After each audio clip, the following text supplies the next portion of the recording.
Well, the recent decision by U.S. President Barack Obama to reestablish diplomatic ties with Cuba is being described as a good first step. Cuban ambassador to the Bahamas, His Excellency Ernesto Guzman, says he looks forward to the embargo being lifted, but realizes the only way that can happen is if the necessary dialogue begins. Clint Watson is following this story.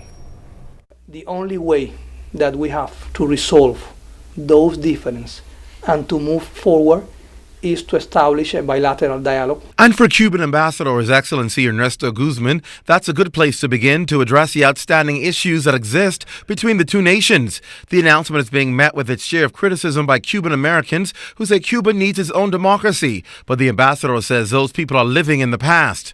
I think that, when you talk about democracy means the majority of the people, and in Cuba, the majority of the people vote in favor of our government, and vote in favor of the policy and the system that we have in Cuba, And I always talk that when you talk about human rights, you can talk, for example, about the right to health. In Cuba, everybody has the right to go to the hospital and they don't have to pay for anything, Everybody has the right to go to education, even to the university, without paying nothing. Ambassador Guzman believes reestablishing ties repositions the U.S. from what he says is a place of isolation. We have 188 countries all over around the world voting against the embargo. So at the end of the day, Cuba is not the isolated country, And I think that those people, they need to acknowledge that their time passed and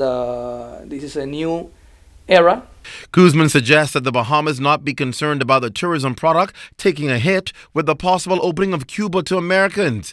In the case of Cuba and the Bahamas, we have all the conditions created because everybody knows that it is a problem for the people to move from one country to other in the Caribbean. But in the case of Cuba and the Bahamas, we have almost daily flights from Havana to Nassau.